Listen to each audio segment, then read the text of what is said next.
అన్ని రంగాల్లో మహిళలు అవకాశాలను అందిపుచ్చుకొని సమాజ అభివృద్ధిలో భాగస్వాములు కావాలని సెర్ప్ సహాయ ప్రాజెక్టు అధికారి టి ధనుంజయ రెడ్డి తెలియజేశారు. నారాయణవనం మండల మహిళా సమైక్య కార్యాలయంలో గురువారం జెండర్ మరియు FNHW అంశాలపై విఓ సబ్ కమిటీ సభ్యులకు శిక్షణ కార్యక్రమం నిర్వహించారు. ఈ శిక్షణ కార్యక్రమంలో ఆయన మాట్లాడారు.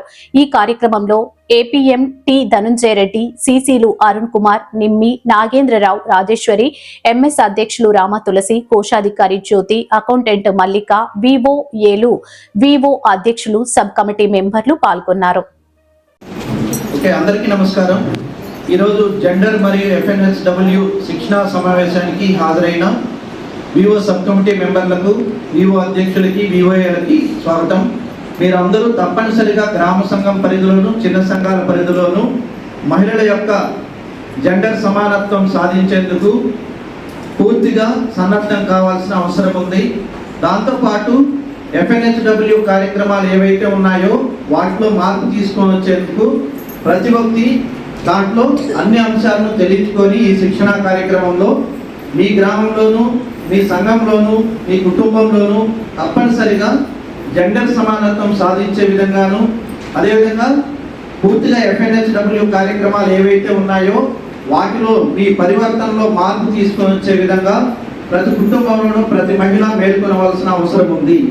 భవిష్యత్తులో వచ్చే జబ్బులు కానీ, భవిష్యత్తులో వచ్చే సవాళ్ళను కానీ ఎదుర్కొనే దానికోసం ప్రతి మహిళ తప్పనిసరిగా వీటికి సంబంధించిన అంశాలని సంఘాల్లోనూ, గ్రామ సంఘాల్లోనూ, మండల సమాఖ్యలోనూ అజెండా పెట్టి చర్చించి తప్పనిసరిగా మీ సంఘంలో హెల్త్ సబ్ కమిటీ మెంబర్ని, జెండర్ సబ్ కమిటీ మెంబర్ని, VOలో సోషల్ యాక్షన్ కమిటీ మెంబర్ని, మండల సమాఖ్యలో సోషల్ యాక్షన్ కమిటీని ఏర్పాటు చేసుకొని తప్పనిసరిగా ఏ మహిళకు కూడా వాళ్ళ హక్కులకు భంగం వాటిల్లకుండా చూసుకోవాల్సిన అవసరం ఉంది. కాబట్టి అందరూ ఆ వైపు సన్నద్ధం కావాలని ఈ శిక్షణలో మీకు అన్ని అంశాలు తెలియజేయడం జరుగుతున్నది.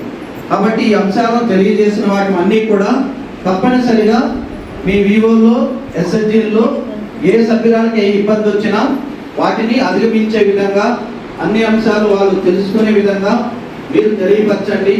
ఒకవేళ అటువంటి పక్షంలో న్యాయం దొరకలేదు, ఆమెకు అన్యాయం జరుగుతున్న సమస్య ఉందనుకుంటే తప్పనిసరిగా హెల్ప్ లైన్ నెంబర్స్ ఉన్నాయి. హెల్ప్ లైన్ నెంబర్స్ ద్వారా తప్పనిసరిగా ఆమె హక్కుని సాధించుకోవచ్చు. ఒకవేళ ఆ విధంగా లేని పక్షంలో జెండర్ రిసోర్స్ సెంటర్ అనేది మన మండల సమాఖ్య ఏర్పాటు చేయడం జరిగింది. జెండర్ రిసోర్స్ సెంటర్ని కానీ అదేవిధంగా ఏంటంటే టోల్ ఫ్రీ నెంబర్కి కాల్ చేసి మీరు చేసిన తర్వాత వన్ స్టాప్ సెంటర్ అనేది కూడా తిరుపతిలోని మెటర్నిటీ హాస్పిటల్లో ఏర్పాటు చేయడం జరిగింది. అక్కడికి కూడా ఏమంటే వెళ్ళి ఏ వ్యక్తికైనా సమస్య ఉన్న అంశంలో పరిష్కరించుకునే దానికోసం చాలా రకాలుగా సపోర్ట్ చేస్తున్నాయి.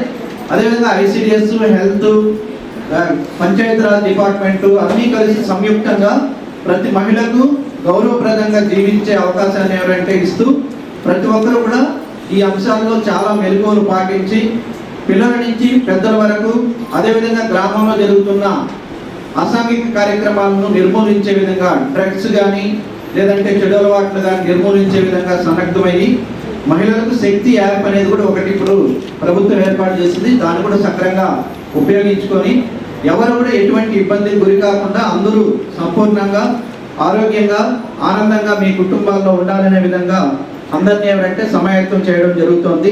దీనికి మీరు అందరూ కూడా కార్యాన్వితులై సంఘ సభ్యురాలని చైతన్యపరచవలసిందిగా మీ అందరినీ కోరుకుంటూ సెలవు తీసుకుంటున్నాను. Thank you.